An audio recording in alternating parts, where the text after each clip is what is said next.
En los libros de contabilidad de Constantinopla, después de un edicto de Justiniano, a miles de hombres libres de repente se les empieza a registrar como deudores del imperio. Un emperador decidió reescribir todas las leyes de su país, y por accidente cambió nuestra vida durante 1500 años hacia el futuro. Imagina un mundo donde la ley es una papilla, rollos, registros, normas contradictorias. Un jurista dice una cosa, otro dice otra. El juez elige lo que más le conviene. A los ricos les resulta más fácil comprar su salida. A los pobres les resulta más fácil resignarse. Nadie entiende realmente qué se puede y qué no se puede. Más o menos así vivía el enorme imperio bizantino antes de Justiniano. Justiniano miraba todo aquello y se enfurecía. El imperio era enorme. El cristianismo ya era la religión oficial. Y las leyes eran como un basurero en el que durante 1000 años se había ido tirando de todo. Viejas normas romanas, nuevos decretos, enmiendas locales, decisiones personales de los emperadores. Todo se había mezclado. La gente no vivía según el derecho, sino según la suerte que tuviera. Y entonces decide hacer algo que nadie antes que él había hecho a tal escala: tomar y reunir todo ese caos en un solo código comprensible. No simplemente copiarlo, filtrar, desechar lo sobrante, eliminar las contradicciones, obligar a la ley a hablar con una sola voz, para que no fuera el funcionario quien decidiera cómo interpretar la regla, sino que la regla fuera clara por sí misma. Sobre el papel suena seco. Codificación del derecho. En la vida significaba otra cosa. De cómo exactamente ellos redactaran esas leyes dependía quién podría poseer la tierra, quién tiene derecho a casarse, quién puede presentar una demanda ante el tribunal y quién no, cómo se reparte la herencia, qué se considera un crimen, qué es el matrimonio, dónde termina el poder del emperador y dónde comienza el derecho de la persona común. Una ley, un código, pero miles de pequeñas decisiones dentro, y cada una de ellas cambiaba el destino de alguien. De un soldado que quería dejar el servicio, de una mujer que exigía que le devolvieran su dote, de un artesano al que engañó un cliente, de un terrateniente que discutía con su vecino. Todo se reducía a lo que ahora estaba escrito de una manera nueva. Justiniano no solo ponía orden, a través de la ley intentaba remodelar la sociedad, hacerla cristiana no solo por la fe, sino también por las reglas de vida. Lo que antes se toleraba, de pronto se convirtió en delito. Lo que antes dependía de la tradición, se volvió una norma fijada en el texto, y ya no se podía decir, es que entre nosotros no se acostumbra así. Se acostumbra, como en la ley. Vamos a analizar cómo era exactamente esa única ley de la que hablan los manuales, qué cambiaba en la vida cotidiana de las personas, y no solo en las bellas fórmulas. ¿Por qué los juristas siguen estudiando textos redactados por orden de Justiniano? ¿Y cómo ocurrió que un documento creado para un solo imperio se convirtiera en la base de todo un mundo del derecho? Desde Europa hasta nuestros días. No será una historia seca sobre párrafos. Es un relato de cómo el papel con el sello del emperador se metió en la casa, en el matrimonio, en el bolsillo, en la conciencia, y de por qué un gobernante decidió, si se cambia la ley, cambiará también la persona. Imagina que te acuestas siendo un ciudadano libre y despiertas siendo un deudor. Y nadie siquiera vino por ti. Todo lo hicieron unas tintas sobre un pergamino ajeno. La esencia de la historia es simple y aterradora. Bajo Justiniano, los funcionarios reciben en sus manos un proyecto enorme: volver a redactar todas las listas, registros y documentos según las nuevas normas. Es precisamente en este proceso donde, de manera silenciosa, se entreteje una práctica de la que se escribe poco en los textos oficiales. Se empieza a trasladar a las personas de una categoría jurídica a otra. Formalmente, la ley habla de poner orden en el registro de deudas, tierras y estatus. Pero en el propio procedimiento hay una rendija. Si una persona figura como deudor, se le pueden imponer restricciones que antes solo afectaban a los dependientes. Para el imperio, las deudas eran un mundo aparte. En el derecho romano, un ciudadano libre podía caer en una dura dependencia si no pagaba. Podían limitarlo en sus desplazamientos, en la disposición de sus bienes, incluso en sus derechos ante el tribunal. La codificación de Justiniano recoge estas antiguas normas, las reescribe y establece un vínculo rígido. Existe un registro de libres, existe un registro de deudores, y a partir de ahí, dos realidades distintas. Y es precisamente aquí donde el funcionario con acceso a las listas obtiene poder. Una decisión, una corrección, y tu mundo jurídico cambia. En los documentos de esa época se ve cómo se subraya constantemente el papel del registro. Para el derecho de Justiniano, registrado significa existe. No registrado es como si no existiera. El estatus no solo se reconoce, se fija en actas, registros, libros de impuestos. Si antes muchas cosas se sostenían en la memoria local y en las costumbres, ahora lo decide una línea en el archivo de la capital. Y cuando el imperio dice, hay que poner en orden las listas de deudores. Eso abre el camino a una reclasificación masiva de personas como obligados. Los propios juristas de Justiniano trazan una línea muy fina. Formalmente, la ley protege al hombre libre de convertirse por completo en esclavo por deudas, pero al mismo tiempo amplía el arsenal de restricciones de su libertad. La persona sigue siendo libre de nombre, pero de hecho cae en una jaula de deudas. Pueden obligarlo a trabajar, prohibirle abandonar la tierra, congelar sus bienes. Todo esto se describe como medidas respecto del deudor. Si un funcionario traslada tu nombre a esa lista, jurídicamente ya no eres en absoluto la misma persona que eras ayer. Era especialmente peligroso que el habitante local a menudo no supiera cómo exactamente lo habían registrado. Para las comunidades rurales del Imperio Romano de Oriente, los registros los llevaban las administraciones urbanas y provinciales. La tierra, los impuestos, las obligaciones, todo acababa en grandes libros de resumen. Cuando, en el marco de la Reforma, empiezan a unificar los registros locales con los imperiales, aparece un espacio para precisiones. Un trozo de tierra comunal se declara prenda. A varios hogares se los reconoce como pagadores obligatorios, y quienes no pueden demostrar su exclusión, de facto se convierten en deudores. La ley de Justiniano exigía apoyarse en documentos y no en declaraciones orales. Esto protegía al emperador del caos, pero golpeaba a quienes no podían presentar antiguas cartas, escrituras de compraventa o privilegios. Si una familia durante generaciones se consideraba libre e independiente, pero no tenía papeles debidamente redactados. Al cotejar los registros, la clasificaban fácilmente como sujeta a cobro. A ojos del sistema no era un robo de la libertad, sino simplemente una corrección del registro. Para la gente, en cambio, era un corte brusco de la vida habitual. La gestión de las deudas era también una herramienta política. El imperio hace la guerra, construye, necesita dinero. Cuando el centro codifica estrictamente el orden de cobro, envía a los administradores locales una señal. Las deudas son un recurso. Pueden inflar el endeudamiento de las comunidades, usarlo como pretexto para ejercer presión, quitarles la tierra por impago. En algunos fragmentos legislativos se ve claramente cómo el emperador permite transferir los bienes de los deudores a propiedad del tesoro o de terceros, siempre que se respete el procedimiento formal.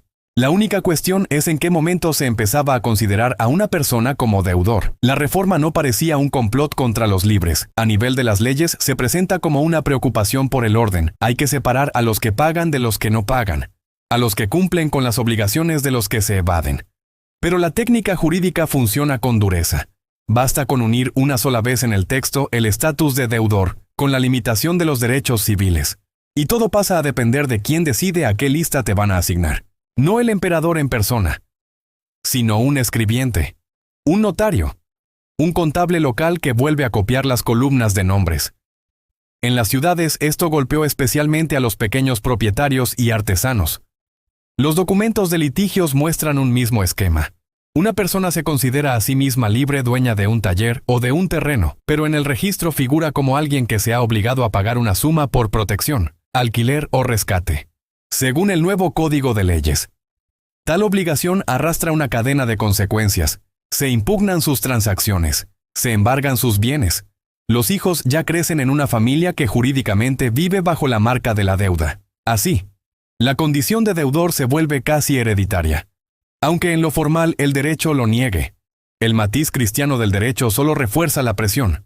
En los textos de Justiniano, la deuda suena cada vez más no solo como una obligación financiera, sino también como una obligación moral. Negarse a pagar no es simplemente una violación del contrato, sino casi un pecado contra el orden establecido por Dios y por el emperador. Esta retórica hace que las medidas crueles de cobro resulten más aceptables y, por lo tanto, el funcionario que reescribe tu estatus en estatus de deudor siente no solo poder, sino también justificación. Es como si restableciera la justicia. El efecto final es simple y sin romanticismo. La codificación, llamada a proteger el derecho, fija el poder sobre la realidad a través de listas. El ciudadano libre se convierte en deudor del imperio no en la plaza, sino en una habitación silenciosa, donde un escriba cambia una sola línea. Después de eso, todos los artículos de la ley ya funcionan en su contra: el juicio, el impuesto, la herencia, el matrimonio. Y cuando la ley empieza a vivir en los registros y no en la memoria de las personas, el control sobre esos registros se convierte en el arma más afilada del poder, en una revista jurídica aparte. En esta fecha se registra la enmienda, en una estrecha línea de enmienda, escondida en una revista jurídica. A un senador lo privan de protección, y a un simple comerciante de pronto le otorgan el derecho a no temer al látigo. La comisión de juristas bajo Justiniano trabaja como una cadena de montaje. Hojean viejos rescriptos, decretos del Senado, edictos imperiales y a partir de ellos reúnen un nuevo código. En una de esas sesiones toman una norma sobre los privilegios de los estamentos superiores y la reescriben de tal modo que la habitual escalera de estatus se quiebra. Antes, un senador, si participaba en el comercio, podía contar con un trato suave en caso de litigio con el erario o con los acreedores. Ahora en el texto aparece una excepción. Por determinadas operaciones financieras responde como un participante ordinario del tráfico. Las fuentes muestran que la iniciativa no viene de abajo, sino del entorno imperial. Justiniano lleva mucho tiempo irritado por el hecho de que el estamento senatorial vive de la renta y de los privilegios, pero se mete en el comercio sin asumir riesgos. En su correspondencia y en sus decretos, reprocha más de una vez a la nobleza su codicia y su doblez. Para él, la ley es un medio no solo de poner orden en el caos de las normas, sino de recortar a las viejas élites que aún recuerdan tiempos en que el emperador tenía que contar con ellas. La enmienda en el diario se convierte en un cuchillo jurídico clavado en esas raíces. Técnicamente, la enmienda suena seca. Las personas que participan en transacciones comerciales no gozan de las mismas inmunidades que... Pero detrás de esta frase hay una consecuencia concreta. Un senador que invierte en un barco con grano o en un lote de seda queda sometido a las mismas normas de confiscación y de ejecuciones que un simple comerciante. Si antes su casa y sus bienes estaban protegidos por disposiciones especiales, ahora el fisco puede imponer un embargo, remitiéndose al nuevo código. El privilegio del estatus deja de cubrir automáticamente el riesgo. Paralelamente, la misma comisión introduce en el código otra novedad. El comerciante que ha firmado un contrato con el Estado o con un gran proveedor recibe una inmunidad limitada frente al arbitrio de los funcionarios locales. En los textos se dice directamente que los recaudadores de impuestos y los gobernadores provinciales no pueden arrestar así como así su mercancía o su cuerpo, si la disputa se refiere al contrato y no a una acusación penal. Es una drástica reducción de la antigua práctica, cuando al comerciante podían agarrarlo con cualquier pretexto y sacarle a golpes la suma necesaria. Los juristas se apoyan en la retórica cristiana e imperial sobre el tráfico honesto. En un lugar remiten al cuidado por el abastecimiento de las ciudades, en otro a la necesidad de incentivar a las personas de buena fe que aportan beneficio al bien común con sus suministros. Aquí lo importante no es el patetismo, sino la lógica. Si el comerciante teme que mañana lo encarcelen por deudas por el capricho de un funcionario, no llevará el pan a Constantinopla. Por lo tanto, el derecho debe darle al menos una zona mínima de seguridad.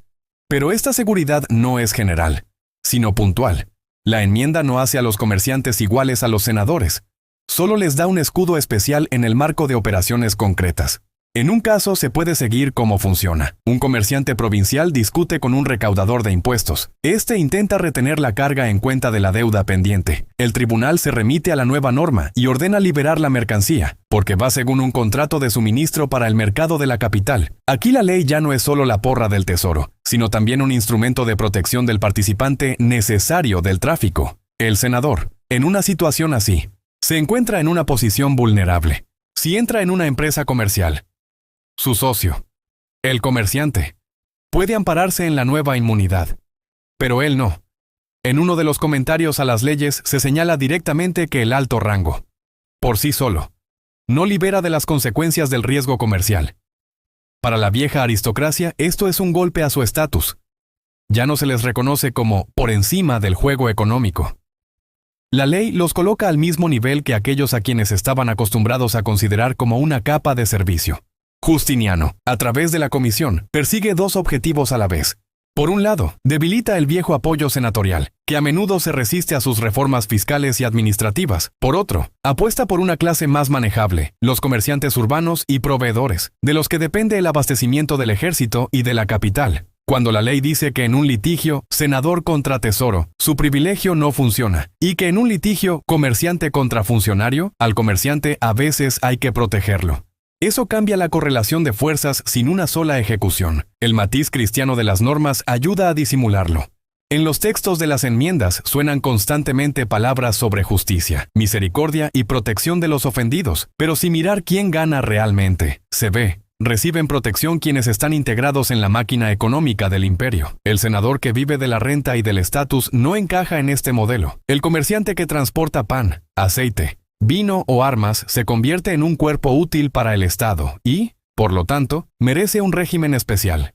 El hecho de que la enmienda haya sido registrada en una revista jurídica aparte habla de otra cosa más. Estos cambios no son casuales ni puntuales. La comisión los fija como un modelo al que luego harán referencia otros tribunales y juristas. No se trata de una decisión privada sobre un caso concreto, sino de un ladrillo en una nueva construcción del derecho. Y cuando aparece un ladrillo así, las antiguas normas sobre la inviolabilidad de las clases superiores ya no pueden aplicarse como antes, deben adaptarse a la nueva lógica. Así, un breve párrafo en un seco compendio se convierte en una herramienta de redistribución del poder. El senador arriesga su patrimonio como cualquier otro participante del mercado, y el comerciante por primera vez obtiene una armadura de papel contra quienes están acostumbrados a presionarlo con cargos y sellos. La ley, que al parecer solo precisa las antiguas normas, cambia silenciosamente quién es vulnerable en el imperio y quién puede decir no a un funcionario. En el registro judicial de la ciudad, para la fecha siguiente se consigna el sobreseimiento masivo de las causas. En un mismo día, los tribunales de Constantinopla como si se hubieran puesto de acuerdo. Decenas de casos de fraude simplemente se apagan en los registros, como si nunca hubieran existido. En el registro municipal, una línea seca tras otra. El caso se archiva. La acusación se retira. No se requiere examen. No se trata de un solo acusado afortunado, ni de un solo juez sobornado. Es una serie que pasa por varios tribunales a la vez. Ayer estos casos se alargaban durante meses. Hoy los cierran por el mismo motivo, incongruencia con las nuevas disposiciones. Significa que en la base jurídica ya existe ese mismo nuevo orden, al que las viejas acusaciones ya no se ajustan. Por las formulaciones se ve que no se trata de simples robos. En las descripciones de los casos aparecen palabras sobre suministros, contratos, deudas, mercancía no suministrada, engaño al erario. Son disputas comerciales que antes se reclasificaban fácilmente como estafa. Si un comerciante no cumplía los plazos o no podía entregar el volumen declarado, un funcionario podía armar a partir de esto una causa penal. Ahora los tribunales reconocen en masa. Parte de estas acusaciones no alcanza el nivel de delito según las nuevas normas. Esto significa que en algún lugar arriba ya han trazado una línea entre el riesgo empresarial y la culpabilidad penal. En varios casos se indica directamente una nueva fuente, la referencia a una constitución reciente de Justiniano, que cambia el enfoque hacia los litigios contractuales. En los textos de las sentencias se repite un mismo motivo: ausencia de dolo directo de engaño y presencia de riesgo empresarial. Antes estas palabras no salvaban a nadie, si el erario se consideraba engañado. Los tribunales solían ponerse de su lado. Ahora los jueces de pronto empiezan a leer los contratos literalmente y a buscar qué fue exactamente lo prometido por escrito. Esto significa que la nueva ley los obliga a fijarse no en el estatus de las partes, sino en el texto de las obligaciones. Es especialmente revelador a quién liberan exactamente. En la lista de causas cerradas casi no hay pequeños tenderos ni artesanos. Allí figuran nombres de grandes proveedores vinculados con encargos del ejército y de la capital, transportistas de grano, contratistas de construcción, suministradores de los talleres de la flota.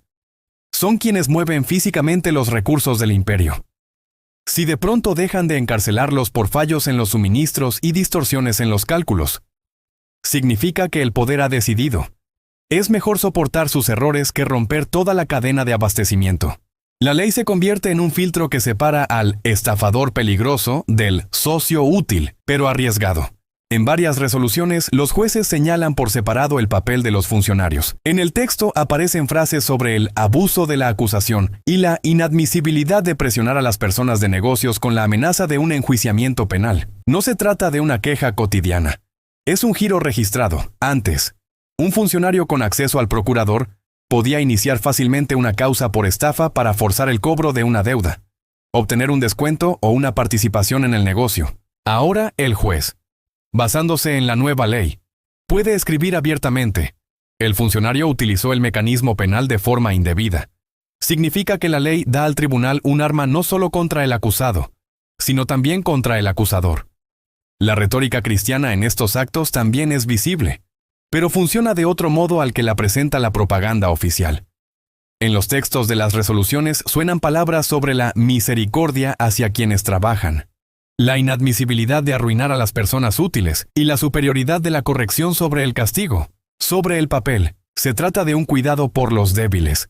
En la práctica, bajo esta fórmula entran ante todo quienes están integrados en las redes económicas. El tribunal absuelve no al deudor mendigo, sino al gran contratista que incumplió una entrega, pero promete corregirse bajo nuevas condiciones. La piadosa envoltura oculta una elección muy pragmática: conservar a quienes alimentan y abastecen al imperio. La revista jurídica, donde se registran estas terminaciones, muestra otro detalle: los casos no solo se cierran, sino que a partir de ellos se elaboran modelos de formulaciones. Los mismos giros se repiten en varias anotaciones, como si los jueces usaran una plantilla preparada de antemano. Esto significa que en algún lugar ya existe un manual, acordado con la comisión de Justiniano. El juez no improvisa, integra su decisión en una nueva línea doctrinal. Así, en lugar de indulgencias particulares caóticas, nace una práctica unificada. Toda una clase de casos ahora debe terminarse con una terminación, y no con una sentencia. Si comparamos las fechas, se ve que la ola de sobreseimientos empieza justo después de la inscripción de las enmiendas que limitan la aplicación de las normas penales a los conflictos económicos. Primero la comisión fija el nuevo principio en un acto imperial.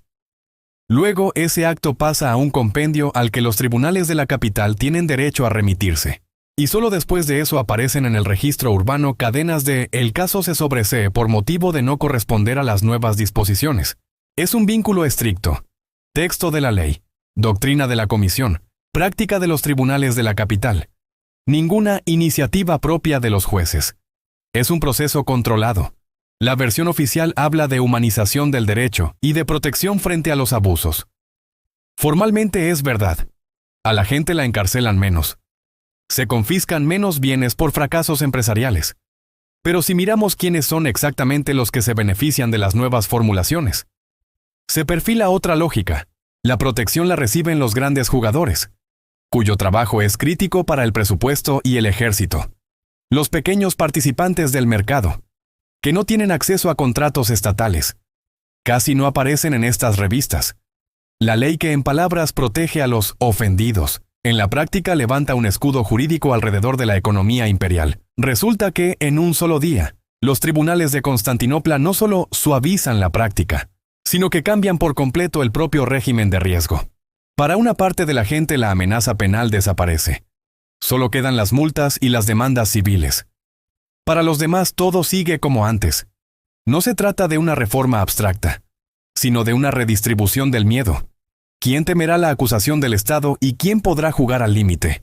Apoyándose en la nueva ley, y en este cierre masivo de casos, casi imperceptible para la calle, se ve lo más importante. Justiniano utiliza la limpieza del fraude como pretexto para reescribir quién en el imperio es considerado un criminal peligroso y quién es demasiado útil como para meterlo en la cárcel. En el acta de la sesión con la misma fecha se indica otro procedimiento de interrogatorio. El testigo apenas abre la boca cuando el juez ya no se inclina hacia él, sino hacia la gruesa carpeta con el código. En el acta esto se ve seco. No se concede la palabra al testigo. El juez remite a tal párrafo. Pero la escena en sí es clara sin fantasías. Una persona intenta explicar cómo exactamente se frustró el trato o por qué no devolvieron la deuda. Y la interrumpen con la frase: la ley no exige más aclaraciones. Esto se registra no como una excepción, sino como una nueva norma de comportamiento del tribunal. Los juristas de Justiniano buscan lograr un efecto sencillo, en lugar de un relato vivo. La lectura de un texto aprobado. En el caso no queda la historia del conflicto, sino una fórmula del código. En las actas aparecen cada vez con más frecuencia los mismos giros, según la nueva disposición, por razón de la indicación directa en el cuerpo de leyes.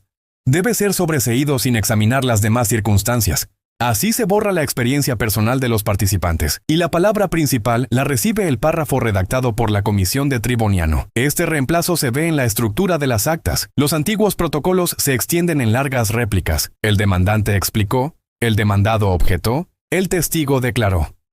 Después de la implantación del código, las líneas se acortan. En lugar de citas de personas, aparecen citas de párrafos.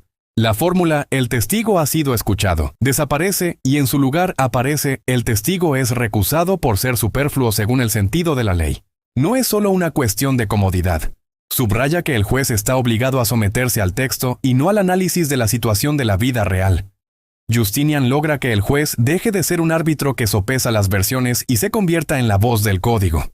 En las actas se señala directamente: el tribunal se guía únicamente por lo que está contenido en los recopilatorios aprobados. Las referencias a las costumbres locales o a las decisiones antiguas se descartan con la fórmula «no está confirmado en el compendio vigente». Así se cierra el camino a cualquier práctica especial que pudiera debilitar el control del centro. Para las personas en la sala, esto significa la pérdida de una herramienta habitual de defensa. Antes se podía confiar en la compasión del juez, en un interrogatorio detallado, en que el testigo alcanzara a explicar los motivos y las circunstancias. Ahora el acta registra otra cosa. Si el caso encaja en el nuevo párrafo sobre conflictos económicos, la parte penal simplemente se retira, casi sin escuchar los detalles. El alivio para el acusado se convierte en una dependencia de la fórmula jurídica exacta, y no de su capacidad para convencer al tribunal. En los asuntos relacionados con grandes suministros e impuestos, este esquema funciona con especial dureza. Allí donde aparecen proveedores del ejército o recaudadores de tributos, el juez casi siempre abre la sesión remitiéndose al código. Según el sentido de tal o cual ley, el litigio pertenece al ámbito civil, y con esta sola frase lo expulsa de la vía penal.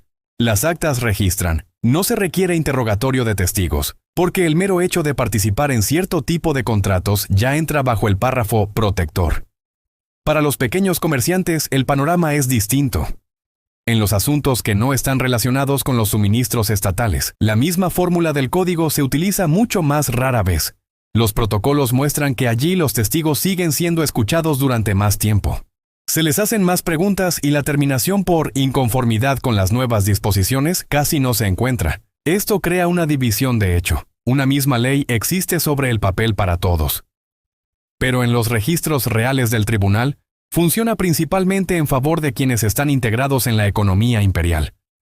La mera lectura de los párrafos en la sala de audiencias se convierte en un ritual del poder del texto. En las actas se consigna: el juez ordena leer en voz alta la disposición correspondiente, aunque todos los participantes formalmente ya conocen la ley. Esta lectura no es necesaria para ellos, sino para el propio sistema. La ley se muestra a sí misma como la última instancia. No es el testigo quien cuenta lo que ocurrió, sino el código el que comunica cómo debe entenderse. Así se fija la idea de que el conflicto se resuelve no según las personas, sino según una cuadrícula previamente establecida. El trabajo de la Comisión de Triboniano se manifiesta aquí de la forma más evidente. Aquel mismo párrafo que los juristas redactaron en sus despachos ahora suena en la sala del tribunal como el veredicto definitivo en la disputa sobre si el caso será considerado un crimen o un simple fracaso empresarial. En las actas se ve cómo las mismas formulaciones pasan de un caso a otro, como si los tribunales simplemente sustituyeran nuevos nombres en un guión ya preparado. Esto muestra que el objetivo de la codificación no es solo poner orden en los papeles, sino también someter el proceso vivo a una lógica escrita de antemano. En última instancia, la escena en la que el juez interrumpe al testigo y lee el código fija el desplazamiento principal de la reforma justiniana. El centro controla no solo qué leyes están en vigor, sino también qué palabras pueden siquiera pronunciarse en el tribunal. En la correspondencia diplomática de ese mismo año, aparece una lista de exigencias relacionada. El embajador despliega el pergamino y, entre los gritos sobre los impuestos, de pronto suena una frase seca: anular las nuevas disposiciones del código. En la correspondencia está escrito directamente: Los rebeldes exigen no solo reducir los cobros, sino también debilitar la acción de las leyes promulgadas recientemente, gravosas para los ciudadanos. La formulación es general. Pero a continuación viene una precisión. Se trata de normas relativas a los embargos y a las pérdidas patrimoniales. Es decir, no arremeten contra una jurisprudencia abstracta, sino contra aquellos artículos que cada día golpean el bolsillo. En uno de los informes, el embajador enumera las quejas por puntos: multas excesivas, derechos ampliados de los recaudadores, imposibilidad de impugnar la tasación de la propiedad. Todo ello está vinculado a referencias al Código de Justiniano, con indicación de libros y títulos. Las personas que inician el motín claramente no son juristas, pero detrás de ellas hay alguien sentado con el texto, arrancando los puntos más dolorosos. En una línea aparte aparece el requisito de devolver el antiguo orden de ejecuciones, es decir, de hecho, revertir una parte de la reforma. En las leyes antiguas quedaba más espacio para el criterio de los jueces locales y de los consejos municipales. En la nueva versión del código, el monto de las multas y la secuencia de las confiscaciones están fijados de manera estricta. Esto es cómodo para el centro, pero mortal para el deudor. El juez tiene menos posibilidad de suavizar el golpe. El embajador informa de que una irritación especialmente fuerte la provoca la unión de los atrasos fiscales con los castigos penales. Es una alusión directa a aquellos artículos del código donde la falta de pago se equipara al abuso o a la ocultación. Ahora el deudor arriesga no solo sus bienes, sino también su libertad. En la carta se subraya: tales novedades las consideran insufribles incluso quienes antes eran sumisos. En uno de los informes aparece casi una cita literal de las exigencias: que el Estado se contente con el tributo establecido y no busque motivos para nuevas exacciones bajo el pretexto de leyes. Esta frase muestra cómo se percibe la codificación sobre el terreno, no como el restablecimiento del orden, sino como un instrumento cómodo para exprimir dinero adicional, encubierto con referencias al libro de los establecimientos. El Código de Justiniano aparece en las quejas junto a los impuestos no por casualidad. Antes de la reforma, muchas exacciones se sostenían en costumbres locales y en rescriptos dispersos, que podían interpretarse en beneficio propio o simplemente ignorarse. Ahora todo está reunido en un único sistema coherente, y cualquier intento de discutir con un funcionario se topa con la frase: así está escrito. Para los súbditos no es un compendio abstracto, sino una pared contra la que se golpean la frente. En los documentos diplomáticos hay un detalle revelador. El embajador escribe que los disturbios se alimentan con las interpretaciones de las nuevas leyes, que se leen en voz alta en la multitud. Es decir, los textos del código ya han salido de los límites de las cancillerías, los aprenden de memoria, los vuelven a contar, arrancan líneas sueltas para demostrar que el poder ha traspasado cierto límite. La ley, que se concibió como un apoyo del imperio, se convierte en un argumento en su contra. Al mismo tiempo, en esos mismos documentos se ve que la nobleza y los grandes terratenientes formulan sus exigencias con mayor sutileza. No piden abolir todo el código, exigen excluir o suavizar capítulos concretos, relacionados con la responsabilidad por los abusos en la recaudación de tributos y en la gestión de los bienes. Esto demuestra que la élite entiende perfectamente. La idea general de una ley única les resulta ventajosa, pero ciertos artículos los afectan personalmente. El embajador subraya un detalle importante. Los rebeldes no niegan el propio poder del emperador para promulgar leyes. Exigen que se permita seguir las disposiciones anteriores. Es decir, apelan a antiguas decisiones imperiales frente a las nuevas. Este es un efecto directo de la codificación. En cuanto Justiniano lo reunió todo en un solo cuerpo, cualquier cambio se volvió visible y doloroso. Y la gente empezó a comparar lo que había antes con lo que llegó después. En la nota dirigida a la corte se señala por separado que las referencias precisamente al código se han vuelto más numerosas que las relativas a los nuevos impuestos como tales. Es un hecho constatado. En el texto de la reclamación primero aparece la queja sobre los tributos y después una extensa diatriba sobre los libros de leyes compuestos recientemente. Significa que, a ojos de los rebeldes, la fuente de los males no está simplemente en la cuantía del tributo, sino en aquella máquina jurídica que vuelve inapelables estas exacciones. Así, el pergamino diplomático con la lista de quejas de pronto revela el lado oculto de la reforma. El Código de Justiniano ya funciona como el principal instrumento del poder. Y precisamente por eso su nombre suena junto a los impuestos más odiados del imperio. En el correspondiente registro administrativo de oficina para ese mismo día, se indica una conciliación. La versión oficial hace agua en un solo documento seco con una nota al margen. En el registro de la Cancillería de ese mismo día está escrito negro sobre blanco: confrontar las nuevas disposiciones con las antiguas leyes de Diocleciano y Teodosio. Esto significa que dentro de la propia máquina imperial nadie consideraba muertos los textos antiguos. Formalmente, Justiniano proclamó: los antiguos recopilatorios quedan anulados. Solo rige su código. Sobre el papel, una hoja en blanco. En la práctica, los funcionarios siguen teniendo los libros antiguos sobre la mesa. Más adelante, en esa misma relación, aparece la aclaración, en lo que atañe a los derechos de los consejos municipales, mantenerse en el orden anterior, mientras no siga una orden especial. Es una frase concreta, no una interpretación. El imperio reconoce abiertamente: no todas las áreas de la vida en general han entrado en el nuevo código. El código se presenta como abarcador, pero el hecho dice lo contrario. Hay bloques enteros que siguen viviendo según las reglas antiguas, simplemente porque los codificadores no llegaron hasta ellos o los postergaron conscientemente. En otra línea de la misma hoja se indica: queja de ciudadanos de la Odisea que remiten a la Constitución de Teodosio sobre las obligaciones urbanas. La gente utiliza una ley que, según la versión oficial, ya ha sido borrada. Si damos crédito a los solemnes prólogos del código, tal remisión no debería existir. Las antiguas constituciones han sido eliminadas y abarcadas por el nuevo compendio, pero el habitante de la provincia no cita a Justiniano. Arrastra tras de sí el antiguo decreto de Teodosio como un escudo vivo, y el funcionario está obligado a consignarlo. Es especialmente reveladora la disposición al final del documento: responder que la ley anterior no tiene fuerza si es contraria a la nueva redacción, y requerir un extracto del libro correspondiente de Justiniano. Es decir, en la práctica la codificación funciona según el principio de que lo viejo se considera vigente mientras no haya sido borrado por un artículo concreto.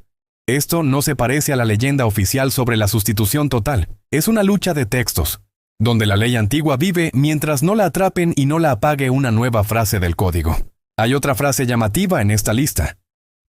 La mencionada disposición de Diocleciano no se encuentra en la nueva recopilación. Es un reconocimiento directo. Al elaborar el código, parte de las normas simplemente se perdió. No fue refutada, no fue sustituida, sino que desapareció del campo visible. Para un jurista esto es una catástrofe. La regla está en el libro antiguo, pero no está en el nuevo, y nadie explica por qué. Para el poder es una jugada conveniente. No hace falta derogar en voz alta, basta con no incluirla en el nuevo cuerpo. Al final de la lista figura la resolución de un funcionario. En adelante atenerse a la nueva redacción, sin mencionar las fórmulas antiguas. Esto ya no es una frase técnica, es una directriz política. La norma antigua aún vive en alguna parte, en el pergamino y en la memoria. Pero se ha ordenado no nombrarla. La historia oficial del derecho empieza a construirse no sobre lo que en su momento fue promulgado, sino sobre lo que ahora está permitido citar. En el expediente de archivo vecino, relacionado con la misma queja, hay un extracto de la Asamblea de Justiniano con una nota al margen. La palabra obligado insertada en lugar de puede ser llamado. Es una corrección dentro del texto que cambia el sentido. Una posibilidad suave se convierte en una obligación directa. En el códice esto se presenta como una corrección y precisión. Y en realidad es un endurecimiento de la norma en función de las necesidades del centro. El documento ofrece una comparación directa. Había una expresión. Apareció otra. Y esto no es simplemente una limpieza del lenguaje. Allí mismo se añade otra comparación. Se han excluido las palabras sobre el consentimiento de la comunidad local. En la ley antigua no se podía imponer una nueva obligación sin la firma de la comunidad. En el fragmento redactado esa condición desaparece. El texto justinianeo luego será leído como una norma eterna, mientras que la copia de archivo muestra que se trata de un recorte consciente. El equipo imperial arranca de la ley antigua ese gancho por el que la provincia podía conservar al menos algún tipo de control. En otro expediente del mismo archivo se conserva la queja de un administrador de Hacienda, que escribe a la capital: debe aplicarse la antigua norma sobre las deudas de los colonos si no ha sido inscrita en los nuevos libros. En el margen, de puño y letra de otro escriba: seguir la nueva interpretación. No escribir sobre la antigua norma. Esto ya no es una cuestión de técnica jurídica, es una disciplina del silencio. El colono allá abajo aún vive según la antigua deuda, el administrador aún recuerda el texto anterior, y el centro exige reconocer solo aquello que ha pasado por el nuevo filtro. Todas esas pequeñas líneas, notas y cotejos apuntan a una misma cosa. La codificación bajo Justiniano no es solo limpiar la basura del derecho, es decidir qué considerar realidad y qué borrar de la memoria, incluso si el pergamino con la ley obsoleta sigue guardado en el mismo armario. En el inventario adyacente del mismo depósito figura un episodio comparable. En un expediente de archivo se ha conservado una frase que con toda honestidad delata la esencia de todo el proyecto de Justiniano. No hacer mención de las disposiciones anteriores, para no confundir a los oyentes. En este inventario se describe el análisis de un conflicto entre el Consejo de la Ciudad y un representante de la administración imperial. Los ciudadanos se remiten a un antiguo edicto de Diocleciano sobre los aranceles comerciales, mientras que el funcionario se refiere al nuevo Código de Justiniano. En el anexo del caso figura un extracto. El texto antiguo es reconocido como no conforme con el orden actual, y se dice explícitamente que, en las audiencias públicas, no está sujeto a proclamación. El hecho es sencillo, la ley existe físicamente, pero oficialmente solo se permite hablar de la nueva. En el mismo expediente hay cosida una instrucción para el juez, emitida por la Cancillería de Constantinopla. En ella, en una línea aparte, conservar el isbod anterior por memoria, pero en los asuntos guiarse por el código actual. Esto ya no es una divergencia en las formulaciones, es una prioridad fijada. Las fuentes antiguas no se destruyen, pero la fuerza jurídica se reconoce solo al código. Así la codificación se convierte en un filtro. Todo lo que ha pasado al código actual funciona, todo lo demás es museo. Otro documento de este mismo bloque es el registro de leyes no incluidas en la nueva recopilación. La lista va por columnas, año, nombre del emperador, breve contenido, y la última nota, eliminada en virtud de disposiciones más recientes. Al mismo tiempo, en la casilla sobre el estado físico, en muchos casos figura: el pergamino está en buen estado, el texto es legible. La ley no desapareció en el sentido material, pero la tacharon de la realidad jurídica con una sola línea en el registro. Aquí la codificación queda fijada como un acto de exclusión, y no simplemente de recopilación. Al final del registro figura la resolución de un funcionario imperial: no expedir copias sin orden especial. Es una prohibición directa de difundir aquellas normas que no fueron incluidas en el código. En la práctica, esto significa que, incluso si un jurista provincial conoce el texto antiguo, no obtendrá una confirmación oficial. El poder sobre la copia se convierte en poder sobre la propia existencia de la norma. Hay además otro documento que muestra bien cómo funcionaba esto sobre el terreno. En una queja desde una ciudad de provincia, cierto abogado escribe que su oponente presentó ante el tribunal una antigua constitución, no aprobada en el nuevo código. La respuesta desde la capital es breve: mencionar escritos de tal índole se considera inapropiado. La referencia queda anulada. Aquí la codificación actúa como un escudo, incluso si la antigua ley es ventajosa para una de las partes. El mero hecho de su condición extra codex la priva de fuerza. En otro legajo de archivos se encuentra el acta de la sesión del Consejo de Juristas en la corte de Justiniano. Allí se discute si incluir una de las antiguas normas sobre el derecho de la comunidad a rescatar la tierra de un gran terrateniente. En el acta hay una fijación nítida de la disputa. Unos señalan la antigüedad y la costumbre de las provincias, otros la no utilidad para la grandeza del Estado. La nota final dice omitir, por ser discordante con la utilidad de los asuntos imperiales. Es un testimonio directo de que al código no ingresaban todas las reglas consolidadas, sino solo aquellas que respondían a los intereses del centro. Al mismo protocolo se adjunta un proyecto de formulación, ya sin mención del derecho de la comunidad al rescate. Se han conservado dos versiones. Una versión en borrador, donde todavía aparece la frase sobre el consentimiento de los vecinos, y una versión en limpio, donde ésta ha sido eliminada. Este par de hojas muestra la mecánica de la reescritura.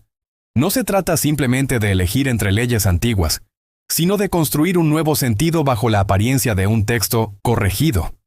Formalmente, la referencia remite al acto anterior, pero de hecho se introduce en el campo jurídico otra norma. En una carpeta aparte del mismo archivo se ha encontrado una carta de un abogado asesor que se queja de que, después de la publicación del código, todas sus referencias a los autores clásicos han sido declaradas superfluas. Al pie figura la resolución: contentarse con el texto del compendio. No es menester traer las interpretaciones anteriores.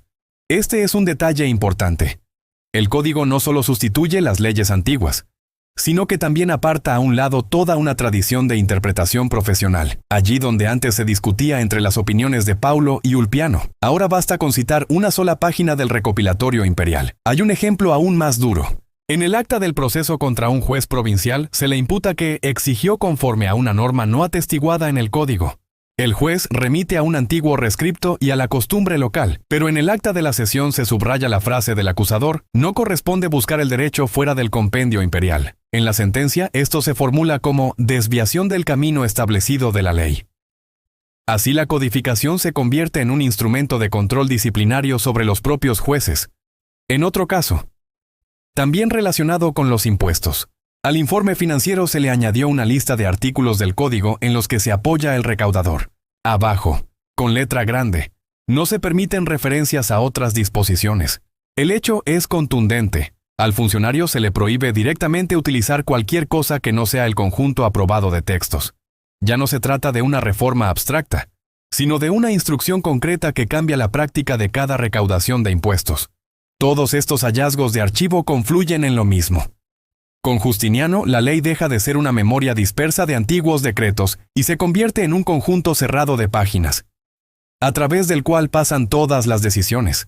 El código, en los documentos, no aparece como un compendio pasivo, sino como un filtro activo que selecciona qué considerar verdad y qué dejar en el estante, sin derecho a voz. En el inventario del fondo colindante se ha registrado un hecho análogo. Un solo trazo en una nota de archivo muestra que la ley de Justiniano no solo fue copiada, sino sustituida, conservando el antiguo nombre. En el inventario del fondo colindante hay una seca línea. El texto ha sido corregido según el código. La lectura anterior no se emplea. Al lado, una referencia a un decreto imperial concreto, pero el propio decreto en una copia más temprana suena de otro modo. El hecho es contundente. Bajo el mismo número y el mismo nombre circulan dos contenidos distintos, y solo se reconoce como vigente aquel que coincide con el nuevo código. Esto significa que, bajo la apariencia de una corrección, se introduce en la realidad jurídica otra norma, mientras el antiguo sentido es expulsado al olvido. A la descripción se adjunta una transcripción comparativa. A la izquierda, la fórmula del texto antiguo. A la derecha, la fórmula según el código. En la versión antigua se permite un privilegio para cierto grupo de ciudadanos. En la nueva, ese privilegio desaparece. Abajo hay una breve nota. Discrepancia a eliminar. Esto no es simplemente una revisión de estilo. Es un cambio de la situación jurídica de las personas, fijado en el documento y encubierto con una referencia al mismo acto. Formalmente nadie anuló nada. De hecho, los derechos de todo un grupo fueron recortados con una sola línea. En otro expediente del mismo fondo se conserva una queja de la comunidad, que remite a un antiguo texto del decreto y exige que se reconozca el privilegio anterior. A la queja va adjunta la respuesta de la Cancillería. Guiarse por la lectura corregida. Considerar erróneas las demás copias. En la nota de archivo se indica que a la comunidad se le ha denegado precisamente porque su prueba no concuerda con el código. Es un testimonio directo, el texto real. En su momento expedido, se declara erróneo si no coincide con la nueva versión, legalizada a través del código. Dentro de ese mismo expediente hay una copia del acta de la sesión. Uno de los representantes de la comunidad muestra una vieja lista, certificada por el antiguo funcionario. En los márgenes del acta, de puño y letra del escriba. El testimonio no puede anular el código. El hecho es claro. Incluso un documento con el sello del funcionario anterior cede ante un único libro, el Código Imperial. Así queda fijada la prioridad no del acto histórico, sino de su nueva versión codificada.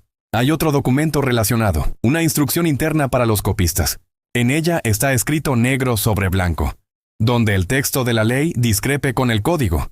Seguir el código. La discrepancia no se señala. Esto significa que el futuro lector no verá en absoluto que alguna vez existió otra redacción. La ruptura entre el derecho antiguo y el nuevo se oculta a nivel de la técnica de copia, y el archivo fija esta prohibición como norma de trabajo. Al final del inventario figura la anotación final del revisor. Concuerda con el código. Retirar los ejemplares anteriores. Al lado hay una nota sobre la entrega de las listas antiguas a deteriorados, es decir, su baja efectiva para convertirlas en material de desecho. Esto ya no es simplemente un recurso teórico, sino una orden concreta, sacar de circulación los documentos que recuerdan otro contenido de la ley. Así, la codificación se convierte en un mecanismo de limpieza de la memoria, y no solo en un cómodo compendio de normas. Todas estas líneas en inventarios, protocolos e instrucciones muestran un mismo esquema. Primero aparece el código, luego se ajustan a él los textos antiguos, y todo lo que no encaja en el nuevo marco se declara un error.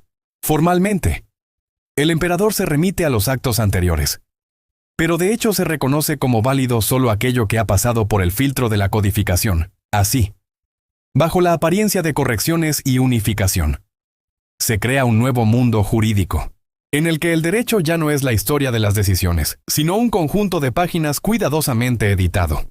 En la carpeta de archivo adyacente para el mismo periodo se repite la formulación. La versión oficial se viene abajo en el momento en que en el archivo, negro sobre blanco, escriben: el testimonio no puede anular el código. En un expediente hay una queja de la comunidad. La gente trae una antigua lista, emitida bajo el funcionario anterior. Allí su derecho está confirmado, hay fecha y sello, pero en la respuesta se indica: este documento no concuerda con el código.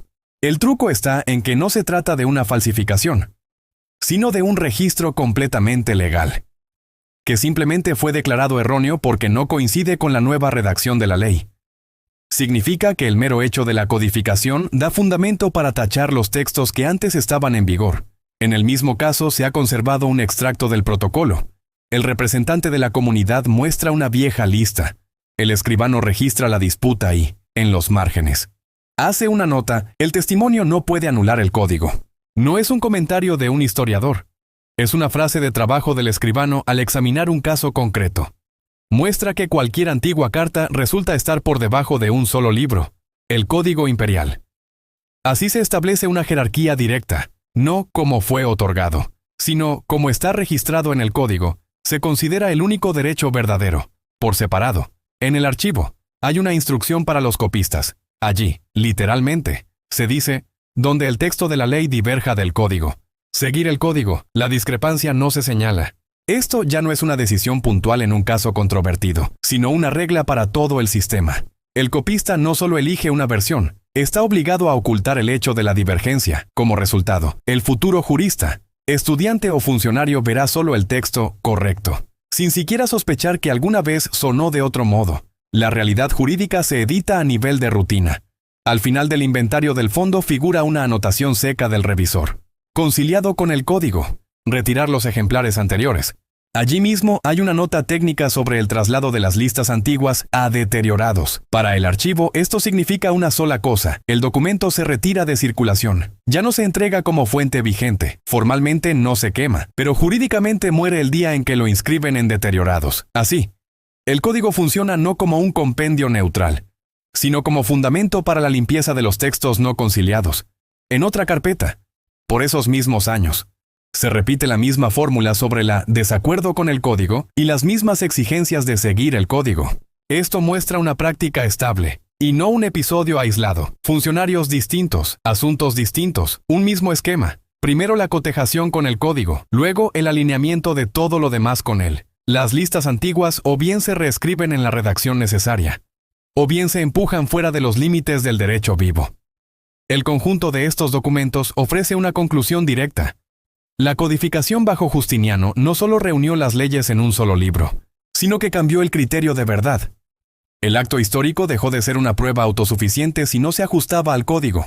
El derecho dejó de ser aquello que en algún momento había sido decidido, para convertirse en aquello que los redactores admitieron en las páginas del libro imperial. Precisamente por eso, la leyenda oficial sobre la cuidadosa sistematización del antiguo derecho no resiste el choque con las anotaciones de archivo sobre la disconformidad con el código y las órdenes de retirar los ejemplares anteriores. En la serie relacionada de expedientes del mismo año, se repite una anotación análoga.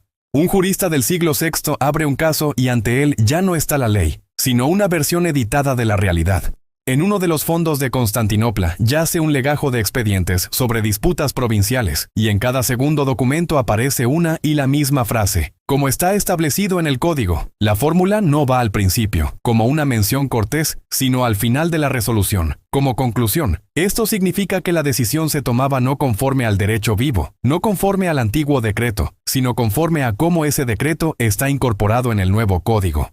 La fuente como si siguiera viva, pero ya respira a través de un tubo tendido desde la Cancillería Imperial.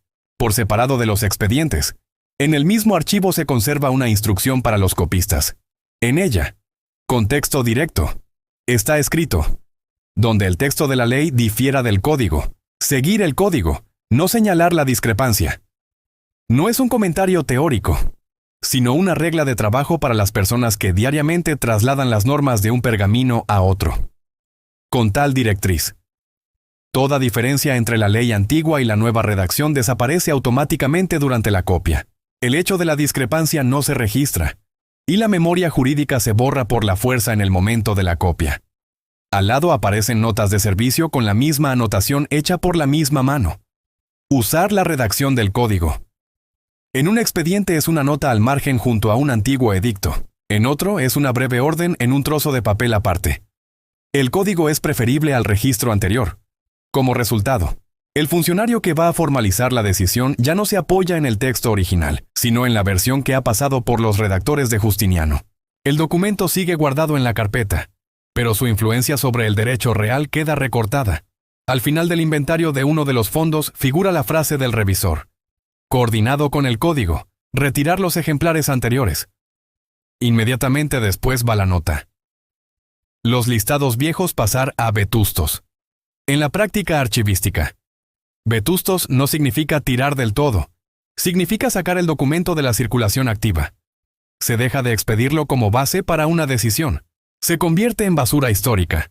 Jurídicamente, el día en que se inscribe en vetustos es la fecha de muerte del texto como derecho vigente, aunque físicamente las hojas sigan aún en el estante.